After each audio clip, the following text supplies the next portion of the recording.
Poor Kevin McCarthy in trouble yet again. Always with his own party, always because there's a tape somewhere or something that he didn't bother to think could exist. Apparently the technology that we know of as audio and video, which I'm using right now, is not something that Kevin McCarthy thinks can be copied and given to other people. And so he keeps, he keeps suffering the consequences of that. I gotta tell you, I'm heartbroken. I hate it when the kids fight. Most recently, the New York Times got a hold of audio of Kevin McCarthy, Republican leader, and Republican whip Steve Scalise, former white nationalist sympathizer, and maybe still. And after the insurrection on the 6th, they were complaining mightily about what happened, worried how much it would hurt the Republican Party. New York Times obtained a recording, and apparently McCarthy accused certain Republican members of, quote, putting people in jeopardy, unquote. Yeah, you could say they did that when they stabbed and gorged and kicked and stomped and speared Capitol Police officers and raided offices, and yes, I'll say it again, smeared feces on the walls and the rest. In any case, McCarthy, in talking to Scalise, chose to pick out some characters you'll probably have heard of as the ones who were causing the worst trouble.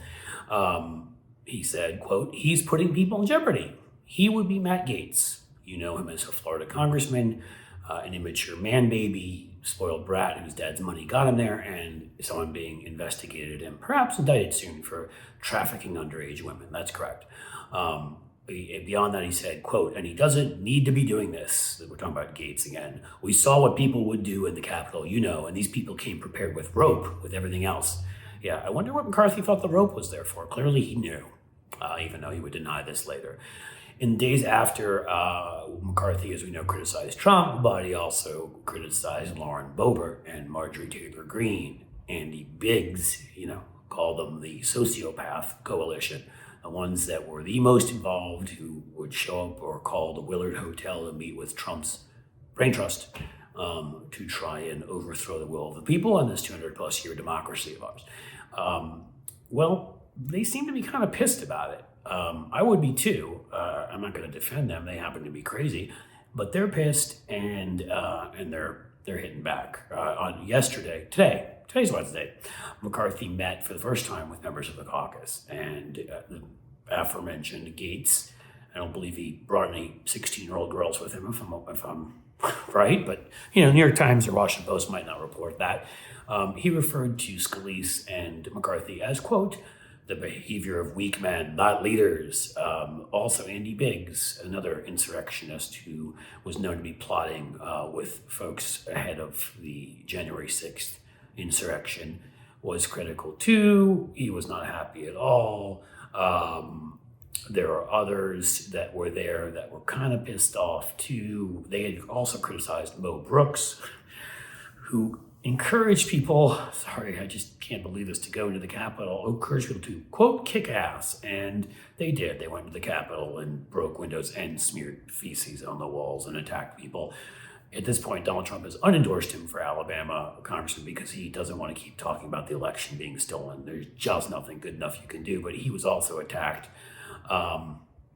Gaetz has now hit back and singled out Liz Cheney as one of the evil perpetrators helping Democrats. I would call it sort of trying to preserve democracy. The biggest problem, if we're being honest, for McCarthy and his speakership is Tucker Carlson. Because Tucker Carlson may be Tucker Swanson McNear Carlson of the Swanson frozen food Carlson family, spoiled brat, masculine man who apparently tans his testicles, as we know from earlier videos, and bow tie lover extraordinaire. But he has the eyes and ears of many a Fox News viewer, highest rated show. And he came out and what did he accuse McCarthy of? Oh my, he was mean to McCarthy. Yep, Tucker Carlson called McCarthy a, quote, puppet of the Democratic Party, unquote, and said the Republicans should come together and stop him from being House Speaker.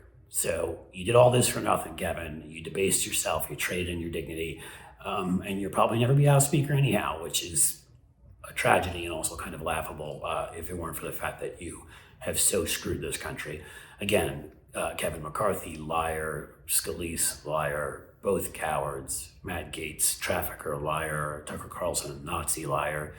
These are the Republicans. These are the Republican leaders. This is your modern Republican Party.